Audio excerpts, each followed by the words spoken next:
इस वक्त पाकिस्तान तहरीक इंसाफ के कोई बैकडोर रवाबित जारी हैं, क्योंकि गुज़श्ता हफ्ते जो कुछ मुलाकातें हुई बानी तहरीक इंसाफ की, उसके बाद कुछ रिपोर्ट्स ये कह रही हैं कि उस दौरान उन्होंने अपनी बहनों को भी जो है वो मुलाकात से वहाँ से उठाया और बैरिस्टर गौहर साहब को इमरान खान साहब ने स्पेसिफिकली ये पैगाम दिया और ये टास्क दिया कि वो को बैकडोर चैनल को जो है वो थोड़ा बेहतर करें।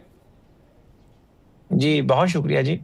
मैं चंद गुज़ारिशात आपके सामने रखूँगा। जी।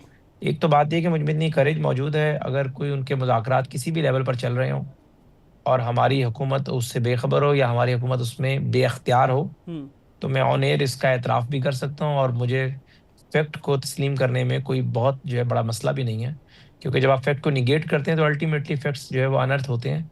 पहली बात तो ये है कि तहरीक इंसाफ के जब भी मुज़ाकरात होंगे वो सियासी हुकूमत से होंगे अच्छा। और इस वक़्त हुकूमत में मुस्लिम लीग नून मौजूद है। ठीक। तहरीक इंसाफ की पहले दिन से अपनी ख्वाहिश ज़रूर है कि एस्टेब्लिशमेंट उनसे मुज़ाकरात करे, उन्हें दोबारा अपना लाडला बना ले और उनकी इस बयानियों को भी जो वो अवाम में लेकर जाते हैं, शदीद धचका पहुँचता है। जब अवाम को ये बात पता चलती है कि जिस सिविलियन बालादस्ती की, जिस जमहूरियत की, जिस strength of democracy, strength of parliament की बात कर रहे हैं, लेकिन असल इनका मकसद ये है कि इस सारी तगो-दो के नतीजे में दोबारा ये लाडले हो जाएँ, दोबारा इन्हें मंज़ूर-ए-नज़र बना दिया जाए। तो उसकी मैं चूँकि अपनी इन अल्फ़ाज़ को एंडोर्समेंट के लिए चंद चीज़ें आपके गोशगुज़ार करूँगा। एक तो आपने देखा कि किस तरीके से 2 दफ़ा ख़त लिखा गया आर्मी चीफ़ को और आर्मी चीफ़ ने दोनों दफ़ा ख़त लिखने के बाद जो है कोई जवाब तो क्या देना था, मुझसे सवाल किया गया तो उन्होंने कहा मुझे मौसूल नहीं हुआ और अगर होता भी तो ये सियासी हुकूमत का काम है। सही। और ये अब मैं आपको एक और बिल्कुल ऑन रिकॉर्ड और बड़ी ज़िम्मेदारी से बता रहा हूँ कि दूसरा जो ज़रा एक अस्करी अहम इंटेलिजेंस का इदारा है, उनसे भी इन लोगों ने बड़ी कोशिश की, लेकिन इदारा फैसला कर चुका है कि ये नहीं कि तहरीक-ए-इंसाफ कोई भी जमात हो, चाहे मुस्लिम लीग नून हो, चाहे पीपल्स पार्टी हो, जिस तरीके से इदारे पर तनकीद की गई, मीर जाफ़र, मीर सादिक बताया गया और उसके बाद जिस तरीके से सूरत-ए-हाल आपने देखी कि आपने जो है कहा कि जानवर न्यूट्रल तो जानवर होता है, इस किस्म के अल्फ़ाज़ जब इस्तेमाल किए गए, तो फिर इदारे ने तय किया कि आइंदा के बाद किसी भी किस्म की एंगेजमेंट में इदारा खुद इन्वॉल्व नहीं होगा। सही। और ज़ाहिर है अगर आप किसी मुज़ाकरात करेंगे किसी सियासी जमात से तो आपने जो फ़ैसला किया हुआ है, उस फ़ैसले को आप खुद ही नेगेट कर रहे होंगे। यानी यानी तो आप आज भी आपकी ख्वाहिश आपकी ये गुफ्तगू से मैं ये तहरीक-ए-इंसाफ की अखज़ कर ख्वाहिश रहा हूँ, ज़रूर है। हुज़ैफ़ा भाई, आपकी गुफ्तगू तहरीक-ए-इंसाफ से की मैं ये बहुत अखज़ ख्वाहिश कर है, रहा हूँ। बस मैं इसे मुकम्मल कर रहा हूँ। जी, जी मैं इसे जी। मुकम्मल करने लगा हूँ, फिर आप अख़्ज़ भी कीजिएगा और आप जो राय देंगे मैं उसको वेलकम भी करूँगा। तो इनकी बड़ी ख्वाहिश है कि हम दोबारा एस्टेब्लिशमेंट से ही बात करें सही। और ये बार-बार बानी तहरीक-ए-इंसाफ ही ने अंदर जब ये जाते हैं, बैरिस्टर गौहर वगैरह को यही कहते हैं, नहीं जी उधर बात करें, नाम हम्म। नहीं देते, उधर बात करें, छोड़ें हुकूमत से, उधर बात करें। और वहाँ से फिर ज़ाहिर है इन्हें जो जवाब मिलता है वो आपके सामने है। लेकिन बैरिस्टर गौहर ने जब मुज़ाकरात की बात की तो बहुत बतौर सियासी हुकूमत हम उसे वेलकम भी करेंगे और हमारी भी ख्वाहिश होगी कि सियासी जमातें ही आपस में एक-दूसरे से मुज़ाकरात चलें चलें, करती हैं आपकी गुफ्तगू से ये और तो अखज़ जी, किया जा सकता है कि एस्टैब्लिशमेंट के साथ आप कह रहे हैं कि किसी तरह का कोई राब्ता, कोई जी। कॉन्टैक्ट, कोई मुज़ाकरात नहीं है तहरीक इंसाफ के। क्या पॉलिटिकल गवर्नमेंट से आपकी हुकूमत के साथ इस वक्त तहरीक इंसाफ कोई मुज़ाकरात के हवाले से कोई गुफ्तगू चल रही है उनसे? तहरीक इंसाफ से हम खुद मुज़ाकरात के ख्वाह थे, इन्हें मेज़ पे बिठाने के ख्वाह थे। इसी हवाले से मियाँ मोहम्मद नवाज़ शरीफ साहब जो हमारी पार्टी के सदर हैं, साबका वज़ीर-ए-आज़म हैं, उनकी हुक्म और हिदायत की रोशनी में हमने एक कमेटी बनाई थी जिसमें राना सनाउल्लाह खान साहब थे, सेनेटर इरफ़ान सिद्दीकी साहब थे और कुछ सेशंस भी हुए, उसके बाद ये मुज़ाकरात से दौड़ गए या कहीं उठकर चले गए, अगर मुनासिब लफ़्ज़ आप कहें तो। बहरहाल इन्होंने उस मुज़ाकरात का बायकॉट किया और यही बात की कि जो हम इंतखाबात को नहीं मानते और इस किस्म की बातें रिपीट करते रहे। अब बैरिस्टर गौहर साहब के हवाले से पाकिस्तान के एक मोतबर इशाअती इदारे में खबर छपी, एक मोतबर सहाफ़ी ने बाकायदा उसको बायलाइन अपनी पब्लिश करवाया। तो अगर इस तरह की बात जब आई तो मुझसे सवाल किया गया, वज़ीर-ए-आज़म साहब से भी सवाल किया गया और भी कई हमारे रहनुमाओं से। हम सब ने कहा कि हम इस बात को कैसे इनकार कर सकते हैं कि सियासी जमात हुकूमत से मुज़ाकरात करने की बात करे और हम कहें मुज़ाकरात नहीं करेंगे। हम्म। हम मुज़ाकरात को वेलकम भी करते हैं और सियासी लोग मुज़ाकरात ही करते हैं। लेकिन अगले दिन फिर इनका बयान आ गया कि नहीं जी हमने मुज़ाकरात नहीं करने। तो पहले तो ये तय कर लें कि इन्होंने मुज़ाकरात करने हैं और मुज़ाकरात करने हैं तो सियासी हुकूमत से करने हैं और सियासी हुकूमत की नुमाइंदगी इस वक़्त सरबराही मियाँ शहबाज शरीफ साहब कर रहे हैं। और अगर ये चाहते हैं कि हमने एस्टेब्लिशमेंट से मुज़ाकरात करने हैं, तो मैं आपको कैटेगोरिकली बता रहा हूँ कि एस्टेब्लिशमेंट इनसे कोई मुज़ाकरात नहीं करेगी और कोई अब तक ना मुज़ाकरात किए गए, ना एस्टेब्लिशमेंट ने इनको खुफिया पैगाम दिया, ना एस्टेब्लिशमेंट ने इन्हें एंगेज किया, इवन कि झूठे से भी कोई बात नहीं की गई। एस्टेब्लिशमेंट के जूनियर लेवल से लेकर हाईएस्ट लेवल तक ये झूठ बोलते हैं, गलत बयानी करते हैं, लोफ करते हैं। इनकी ख्वाहिश ज़रूर रही है, पहले इनकी ख्वाहिश थी कि हमें जो है आप रिहा कर किसी मगरबी मुल्क भेज दें।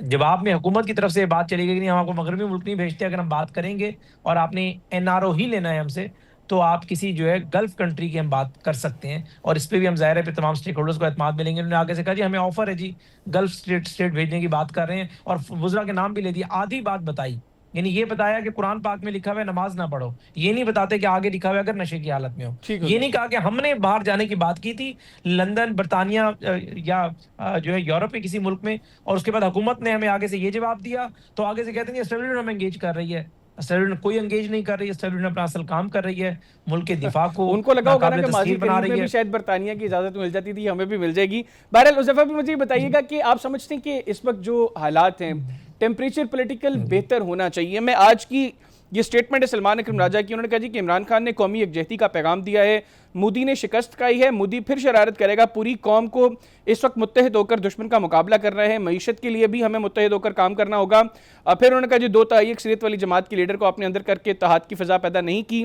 और उन्होंने कहा जी कि मैं इस सारे मामले पर अपना हिस्सा डालने को तैयार हूँ। तो ये बड़े अरसे के बाद कोई पॉजिटिव चीज़ें इस एतबार से कि इत्तेहाद की बातचीत जो है वो अडियाला से हुई है, तो आप समझते हैं कि एक तो ये पॉजिटिव, और सेकेंडली अभी ज़रूरत है कि हम पॉलिटिकल टेम्परेचर को थोड़ा सा नॉर्मल करें, क्योंकि दुश्मन किसी भी वक्त फिर शरारत कर सकता है। जी, ये आपने बड़ी साहिब बात की।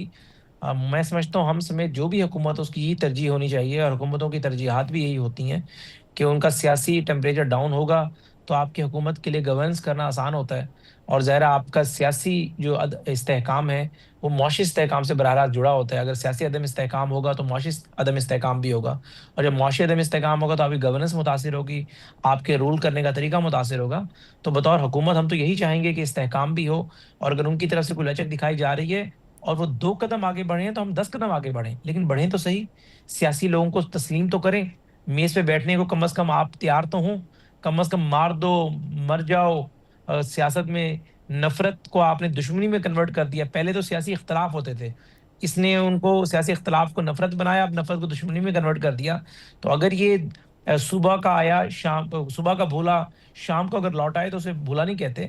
अगर ये अपने भोलेपन को जो है वापस आना चाहते हैं लेकिन और उसके लिए सियासी ज़रूरी है जमातों ना, से बातचीत उसके करना लिए चाहते ज़रूरी है हैं। ना कि घर वाले भी भूले को वापस घर में दाखिल करने के मैं लिए तो आपके दरवाजे सामने खोल कर ऑन रखें। मैं तो आपके सामने ऑन एयर बात कर रहा हूँ कि तहरीक इंसाफ इब्तदा होगी ना जी। अच्छा, तहरीक इंसाफ मुज़ाकरात करना चाहती है तो हम उन्हें वेलकम करते हैं। ठीक है। पार्लियामेंट में आए, किसी और फोरम पे बैठना चाहते हैं, एक दूसरे के दरमियान हम जो है कॉन्फिडेंस बिल्डिंग मैयर्स जो है सीबीएम बिल्ड करें। उसके बाद आहिस्ता आहिस्ता तलखी कम हो। सियासी जमातों के खिलाफ जिस विक्टिमाइजेशन का बानी तहरीक इंसाफ ने आगाज किया, कम से कम इनके एक्शन से लगे कि जी इन्हें वाकई उस पर रिग्रेट है। उसके बाद जमातें बैठें, बाकी उनके खिलाफ जो जेन्युइन केसेस चल रहे हैं उसमें अदालतों से रजू करें, अदालतों में अपने मुकदमात लड़ें, वहां से रिलीफ लें। जिन केसेस में रियासत मुद्दई है और रियासत ने जो है सख्ती का हाथ उठाया हुआ है, चाहे वो 9 मई है, बाकी केसेस हैं, उन केसेस के हवाले से रियासत के साथ बैठें और पब्लिकली पब्लिक अपॉलॉजी की तरफ जाएं और ये बात एडमिट करें कि गलती इंसान से होती है। अगर ये गलतियां हो गई हैं तो रियासत बड़ा दिल करे। जब इंसान इस तरह बात करता है फिर रियासत बहुत बड़ा दिल करती है, ठीक रियासत हो गया। माँ की तरह होती है। हुज़ैफा भी, मेरे पास जी। वक्त कम है, मुझे ये बताइएगा कि एक तो अभी भी पाक भारत जंग के खतरात जो है वो मंडला रहे हैं, दूसरी जानिब दरियाए चनाब के ऊपर भारत ने अपने 2 डैम्स के ऊपर बहुत तेज़ी से काम शुरू कर दिया है। जवाब में चाइना ने भी अनाउंस किया कि हम जो मर्मन डैम है उसके ऊपर भी तेज़ी से काम शुरू करेंगे। लेकिन ये जो वाटर वॉर है, जो इंडस वाटर ट्रीटी को मतलब हेल्ड इन अवेंस के बाद भारत जो कुछ कर रहा है, पाकिस्तान ने इसको एक्ट ऑफ वॉर कहा है। आप समझते हैं कि ये जो दोनों डैम्स के ऊपर भारत ने तेज़ी से काम शुरू किया है, भारत उकसा रहा है पाकिस्तान को, और भारत चाहता है कि अब पाकिस्तान की तरफ से जंग का आगाज किया जाए? जी, एक तो बात ये है कि ज़ाहिर है जिस तरीके से आपकी मुसल्लह अफ़वाज ने, चाहे वो बरी अफ़वाज हैं, चाहे वो बहरी हैं, चाहे वो आपकी एयर फ़ोर्स हैं, जिस तरीके से उन्होंने जवाब दिया है, आज हमने इसीलिए कैबिनेट मीटिंग में जो आपके आर्मी चीफ़ हैं हमारे जनरल सैयद आसिम मुनीर साहब, उनको हमने जो है कैबिनेट ने मुत्तफ़िक़ा तौर पर फ़ील्ड मार्शल के ओहदे पर जो है वो उनको तरक्की दी है। और उसके अलावा जो हमारे एयर चीफ़ हैं, उनकी भी कैबिनेट ने मुत्तफ़िक़ा ये मंज़ूरी दी है कि जो उनकी मुद्दत मुलाज़मत जब ख़त्म हो जाएगी उसके बाद भी अपनी ख़िदमत जो है वो जारी रखें। उसके अलावा भी जो लोगों ने इसमें रोल प्ले किया, जो हमारे जाँबाज़ थे, जो हमारे पायलट्स थे उनके लिए आला तरीन सिविल अवार्ड्स की भी कैबिनेट ने मंजूरी दी है। तो ज़ाहिर है इस बात की गमासी करती है कि कौम के एतमाद पे फ़ौज पूरा उतरी है और अल्लाह अल्हम्दुलिल्लाह। के फजल करम से हमने भारत को मुंह तोड़ जवाब दिया है और उन्हें अल्हम्दुलिल्लाह। शिकस्त फाश दी है। बाकी ज़ाहिर है अगर वो दोबारा कोई इस तरह की हरकत करेंगे और इंडस वाटर ट्रीटी को अगर बहाल नहीं करते, तो ज़ाहिर है हम तो ये बात कह चुके हैं कि मोदी ने कहा था कि खून और पानी साथ नहीं बह सकते। तो हमने जवाब दिया कि बिल्कुल पानी और खून साथ नहीं बह सकते। अगर वो पानी हमारा बंद करेगा तो फिर ज़ाहिर है जवाबन खून बहेगा। बिल्कुल ठीक हो तो गया। हम तो इस बात पे आज भी मुत्तफ़िक हैं कि जिस बिल्कुल ठीक। तरीके से जो आपका सिंध-ताश मुआहदा है उसको बहाल नहीं करना, वो गैर कानूनी इक़दाम भारत ने वापस लेना है। हुँ। जो हमारी आबी तंसीबात को आपने डिमोलिश किया अटैक कर, तो हम ये कहते हैं कि वन्स फॉर ऑल सेटल हो कि जंगों में भी कभी आबी तंसीबात को निशाना नहीं बनाया बिल्कुल जाता। ठीक। भारत इसमें माफ़ी माँगे और आइंदा के लिए इसको सेटल करे। बिल्कुल ठीक। 370 को बहाल करना है, जिस तरीके से उन्होंने 370 को ख़त्म किया। कश्मीर की वो जो साबका हैसियत है वो हम चाहते हैं कि Kashmir is not integrated part of India, it is a disputed territory between India and Pakistan. ये सारी चीज़ें बलूचिस्तान में दहशतगर्दी, ये सारी चीज़ें करनी पड़ेंगी। बिल्कुल अगर ठीक नहीं हो गया। करेंगे तो हम अमन के ख्वाह हैं, लेकिन अगर हम पर जंग आप जो है हम पर जंग लाज़िम हो जाएगी और जंग हम पर मुसल्लत करेंगे, तो फिर हम वैसे ही जवाब देंगे जो जनरल सईद आसिम मुनीर साहब ने दिया, जो आपके एयर चीफ ने दिया, जो बकिया आपके नेवल चीफ ने दिया, बाकी लोगों ने बिल्कुल दिया। ठीक जी। हो गया।